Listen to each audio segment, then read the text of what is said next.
السلام عليكم ورحمة الله وبركاته. إن الحمد لله نحمده ونصلي على رسوله الكريم. أما بعد. বাংলাদেশ জমঈয়তে আহলে হাদিস এর অঙ্গ সংগঠন জমঈয়তে শুব্বানে আহলে হাদিস যশোর জেলা শাখা কর্তৃক আয়োজিত আজকের এই ইসলামী মহাসম্মেলনের সম্মানিত সভাপতি, কেন্দ্রীয় কমিটির সম্মানিত সেক্রেটারি জেনারেল সহ অন্যান্য দায়িত্বশীলবৃন্দ, আমার সামনে উপবিষ্ট যশোর জেলা সহ আশপাশ এলাকা থেকে আগত ধর্মপ্রাণ মুসলিমবৃন্দ, আমি আপনাদের সকলকেই আমার অন্তরের অন্তঃস্থল থেকে ধন্যবাদ জানাই। আপনাদের সকলের সম্মিলিত অংশগ্রহণের মাধ্যমে আজকের এই মহাসম্মেলন সফলতার মুখ দেখেছে। আল্লাহ রব্বুল আলামিন আপনাদের আমাদের সকলকেই উত্তম বিনিময় দান করুন, আল্লাহুম্মা আমিন। সম্মানিত উপস্থিতি, আল্লাহ রব্বুল আলামিনের প্রিয় বান্দাগণ, আপনারা এখানে এসেছেন দূর দূরান্ত থেকে আল্লাহ রব্বুল আলামিনের সন্তুষ্টি অর্জনের জন্য। ইসলামী হালাকাগুলো মূলত মূল উদ্দেশ্যই হচ্ছে এটা, চূড়ান্ত উদ্দেশ্যই হচ্ছে এটা যে মুমিন মুসলমানগণ যারা আসে তারা আল্লাহর সন্তুষ্টি অর্জন করবে। কোরআন এবং সুন্নাহ থেকে জ্ঞানগর্ভ আলোচনা শুনে তারা উপকৃত হবে, নিজেদের জীবনকে পরিচালিত করবে, পরিবর্তন করবে, সংশোধন করবে, নিজেদের আমলকে আরো পরিচালিত করবে। এই নিয়েতেই সাধারণত মুসলমানগণ এসে থাকেন। এরকম মজলিসকে মহা আল্লাহ সুবহানাহু ওয়া তাআলার প্রেরিত শ্রেষ্ঠ নবী মুহাম্মদ সাল্লাল্লাহু আলাইহি ওয়াসাল্লাম জান্নাতের বাগান বলে আখ্যায়িত করেছেন। এরকম মজলিসকে, যেই মজলিসে কোরআন এবং সুন্নাহের আলোচনা হয়, এরকম মজলিসকে জান্নাতের বাগান বলে আখ্যায়িত করেছেন। যারা এই মজলিসে এসে বসে কোরআন সুন্নাহ শোনার জন্য উপস্থিত হয়, তাদেরকে তাদের গুনাহগুলোকে আল্লাহ সুবহানাহু ওয়া তাআলা ক্ষমা করে দেন।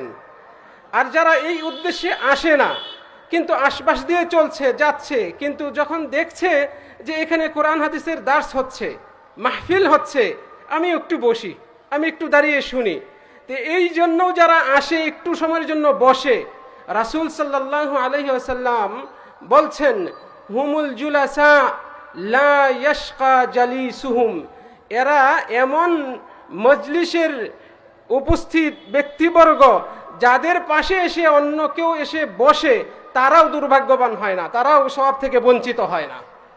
সুবহানাল্লাহ।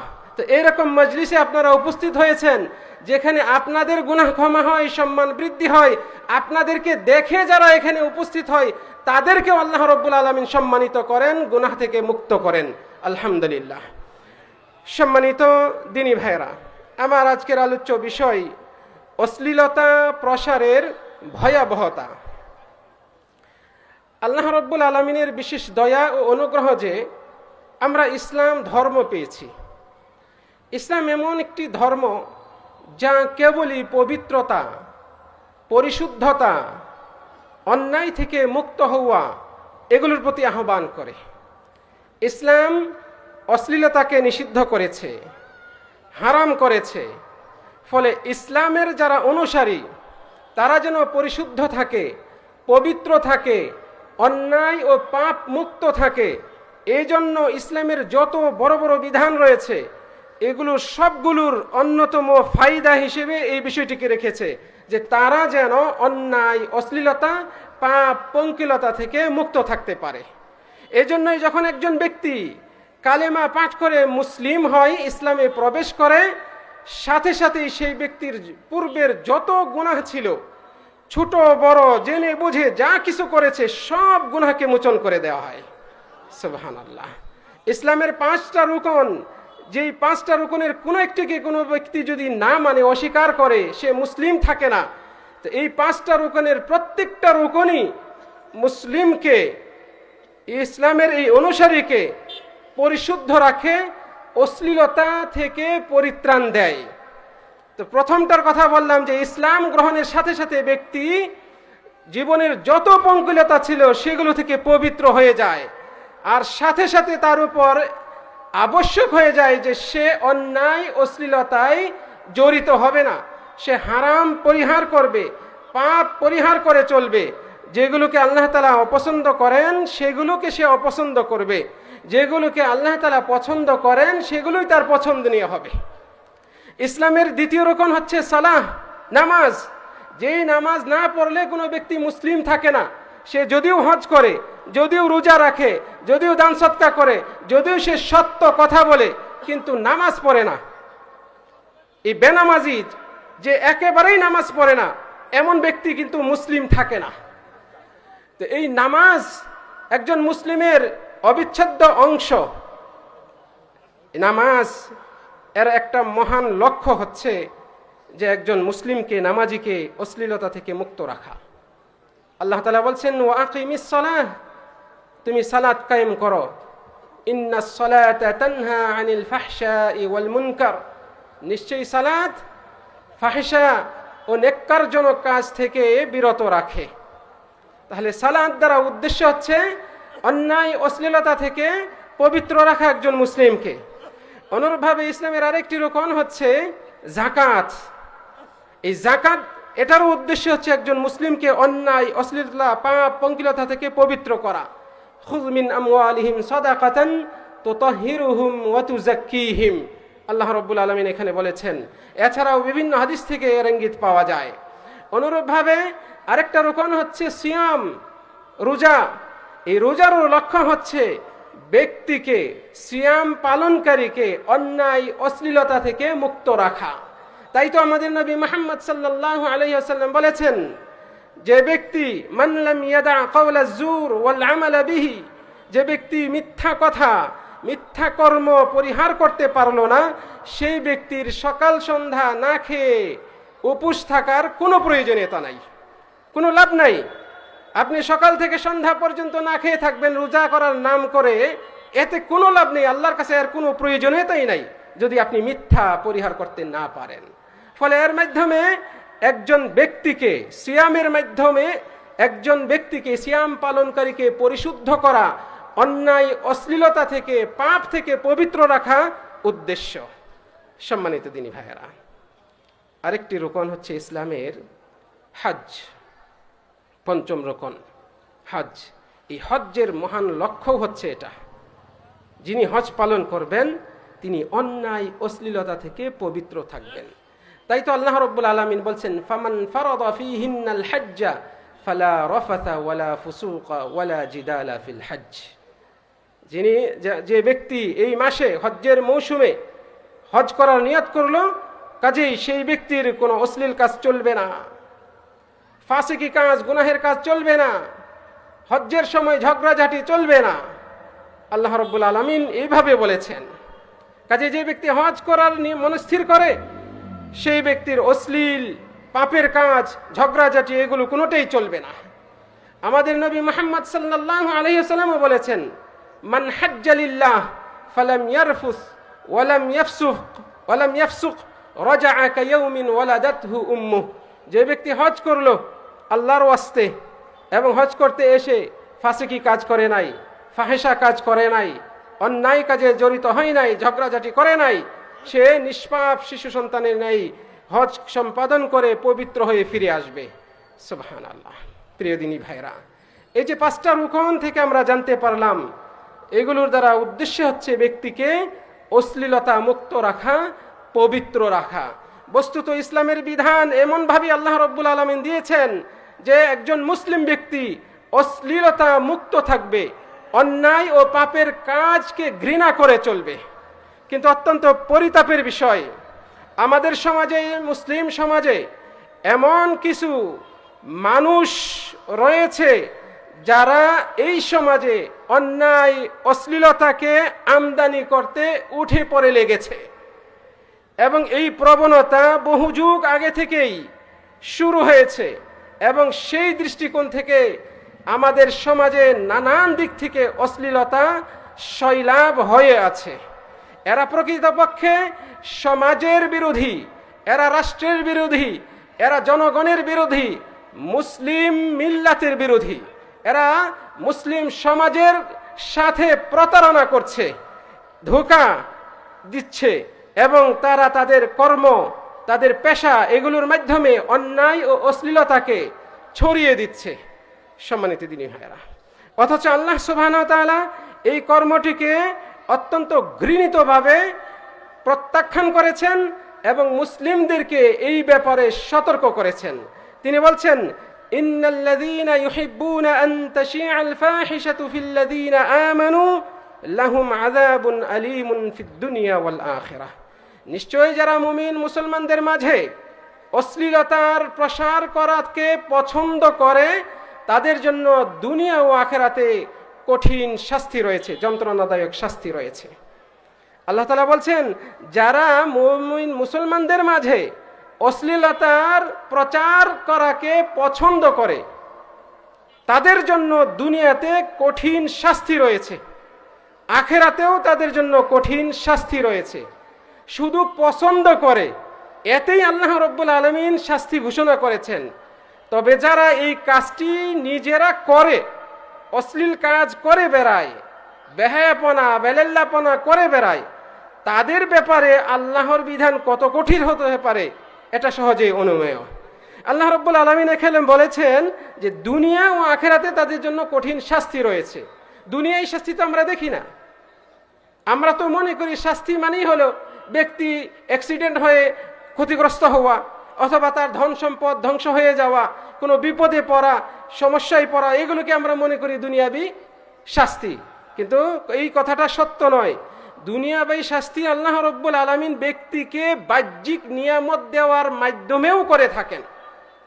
যে ব্যক্তি অন্যায় করছে, অন্যায় করা সত্ত্বেও সে দুনিয়ায় খুব ভালো জীবনযাপন করছে, আয় উন্নতি হচ্ছে, প্রভাব প্রতিপত্তি বিস্তার করতে পারছে, লোকবলের অভাব নেই, ধন সম্পদের অভাব নেই, ভালো পোশাক পরে, ভালো খায়, স্ত্রী সুন্দরী, সন্তানরা নাদুস নুদুস, ভালো প্রতিষ্ঠানে পড়াশোনা করে, অন্যায় করা সত্ত্বেও, হারাম উপার্জন করা সত্ত্বেও যারা এভাবে চলছে, এটাও তাদের জন্য এক রকমের শাস্তির বন্দোবস্ত।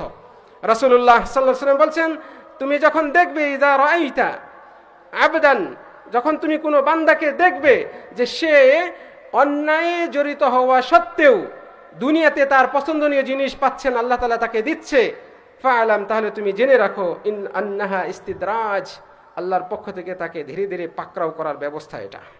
তো এটাও শাস্তি, এটা আল্লাহ রাব্বুল আলামিন শাস্তি দেওয়ার জন্য ব্যবস্থা রেখেছেন। অনুরূপভাবে এর মাধ্যমে যেহেতু সে অন্যায়ে লিপ্ত রয়েছে, এর মাধ্যমে তার পাপের বোঝাও ভারী হচ্ছে। আল্লাহ রাব্বুল আলামিনের শাস্তির একটা নীতি হচ্ছে যে বান্দা যখন অন্যায় লিপ্ত হয় তখন তাকে আল্লাহ ছাড় দেন, সে ওই অন্যায় থেকে হয় ফিরে আসবে, নচেত সে যদি সেটাতে লিপ্ত থাকে তাহলে তার পাপের বোঝা ভারী হতে থাকে, বাড়তে থাকে। পরিশেষে পরকালে আল্লাহ রাব্বুল আলামিন তাকে পুরোপুরিভাবে এর পরিণাম ভোগ করাবেন। ফলে এটাও তার জন্য শাস্তি, মনে রাখবেন সম্মানিত দিনী ভাইয়েরা। বলছিলাম যে আমাদের সমাজে কিছু মানুষ রয়েছে যারা অন্যায় ও অশ্লীলতাকে আমদানি করছে, সমাজে বিস্তার করছে, নানানভাবে এগুলোর প্রমোট করছে এবং এগুলোর ডিল করছে, সমাজে ছড়িয়ে দেওয়ার জন্য প্রচেষ্টা চালাচ্ছে। বস্তুত যারা ইসলামের শত্রু, মুমিন মুসলমানদের শত্রু, পবিত্র সম্পর্ক, পবিত্র পরিবেশকে নষ্ট করতে চায়, তারা দুইটা কৌশলে এগোয়।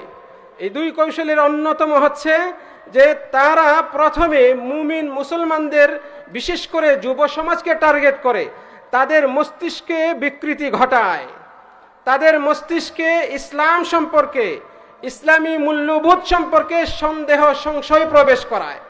ফলে তারা ইসলামের বিভিন্ন বিধানগুলোকে সহজ এবং হালকা ভাবে, এবং এইগুলোর সম্পর্কে কেউ যদি কটূক্তি করে তাদের গায়ে লাগে না, কষ্ট লাগে না।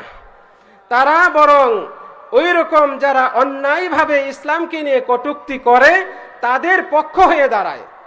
বাক স্বাধীনতার নামে, ব্যক্তি স্বাধীনতার নামে মুক্ত চিন্তা চর্চার নামে তারা তাদের সাথে কাঁধে কাঁধ মিলিয়ে সমর্থন যোগায়। আজকে আমরা এই যে প্রায় প্রত্যেক আলেমই বর্তমান একটা প্রেক্ষাপটে আলোচনা করে থাকেন এই যে বাউলদের সম্পর্কে। এই যে দেখেন কি ধৃষ্টতাপূর্ণ কথাই না সে বলেছে। ওই ব্যক্তি কত গর্হিত অশ্লীল নোংরা কথা বলেছে আল্লাহ রাব্বুল আলামিন সম্পর্কে। মহাগ্রন্থ আল কুরআনের একটা সূরা, যেই সূরা প্রায় প্রত্যেক মুসলমানের মুখস্থ রয়েছে, সূরা নাস। এই সূরা নাসকে নিয়েও কি বিকৃতিভাবে এবং বিকৃত মন মানসিকতা নিয়ে তাচ্ছিল্যতার সুরে এসে কথা বলেছে। এই ব্যক্তির পক্ষেও হাজার হাজার মানুষ মিছিল করছে। কেন করছে? ওই জনবল কিন্তু মুসলিম সমাজের যারা শত্রু তারা তৈরি করে রেখেছে। কারণ তাদের মস্তিষ্কে বিকৃতি ঘটিয়েছে, সংশয় সন্দেহ ঢুকিয়েছে। ইসলামের এই বিষয়গুলো তাদের কাছে হালকা হয়ে গিয়েছে। ফলে তারা আল্লাহর বিরুদ্ধে কথা বললেও তাদের গায়ে লাগে না, নবী মুহাম্মদ সাল্লাল্লাহু আলাইহি সাল্লামের বিরুদ্ধে কথা বললেও তাদের গায়ে লাগে না, কুরআনের অবমাননা করলেও তাদের গায়ে লাগে না। এটাকে স্বাভাবিক মনে করে এবং দাবি করে এটা স্বাধীনতার অন্তর্ভুক্ত। সে করছে, তার মনে চেয়েছে, আমরা কেন বাধা দিব, আমরা তো এটা করছি না, আমরা সম্মান করি, এভাবে তারা দাবি করছে। প্রিয় দিনী ভাইয়েরা, যারা ইসলামের শত্রু, মুমিন মুসলমানদের শত্রু, জনগণের শত্রু,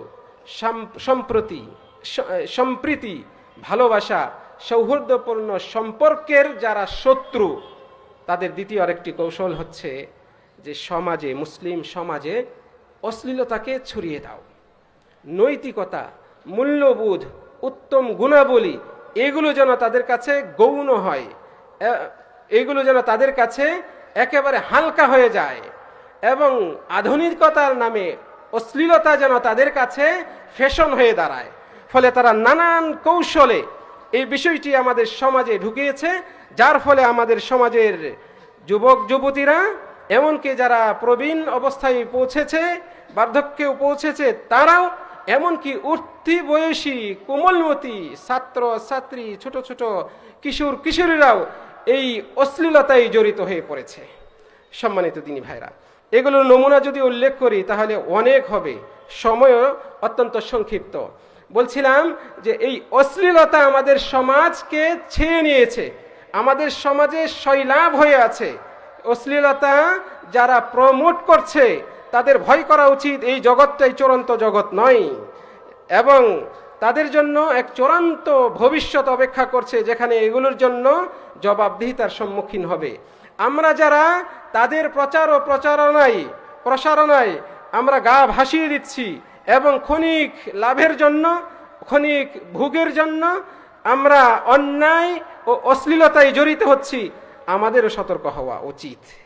সম্মানিত দিনী ভাইয়েরা, এই অশ্লীলতা যারা নিয়ে আসছে তাদের অন্যতম কৌশল হচ্ছে, যে কৌশল অবলম্বন করে আমাদের সমাজকে নষ্ট করছে, এগুলোর অন্যতম হচ্ছে বর্তমান এই আধুনিক এই যুগের বর্তমান একটা প্রেক্ষাপট আলোকে আমি বলছি যে সমকামিতার এই যে মতবাদ, এটাকে আমাদের দেশে চালু করার জন্য চেষ্টা চালাচ্ছে।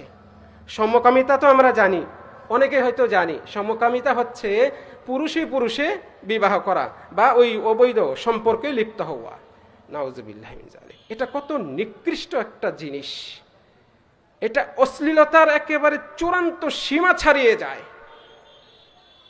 এই জিনিসটাও এই মুসলিম সমাজে, আমাদের এই বাংলাদেশে, যে বাংলাদেশে বৈবাহিক একটা পবিত্র সম্পর্ক রয়েছে, নারী পুরুষের বৈবাহিক সম্পর্ক, এটাকে নষ্ট করার জন্য এবং সমাজকে কলুষিত করার জন্য পুরুষে পুরুষে, নারীতে নারীতে যেন বিয়ে করে, এই স্বাধীনতা যেন এইখানে চর্চা হয়, এইটাকে আমদানি করার জন্য, প্রতিষ্ঠা করার জন্য উঠে পড়ে লেগেছে একটা শ্রেণী।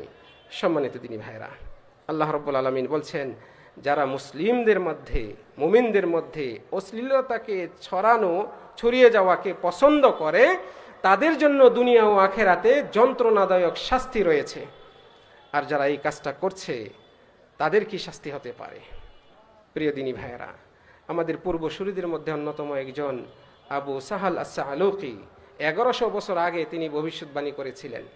তিনি বলছেন, সায়াকুনু ফি হাযিহিল উম্মাহ কওমুন ইউসাম্মুনাহুম আল-লুতিয়ুন এই উম্মতের মধ্যে অচিরেই এমন একটা সম্প্রদায় বের হবে যাদেরকে সমকামী বলা হবে, যাদের নাম হবে লুতিয়ুন, সমকামী। এরা 3 রকমের হবে, মনে রাখবেন, এরা হবে 3 রকমের। তিনি বলছেন হুম সালাসাতু আসনাফ, এরা 3 রকমের হবে।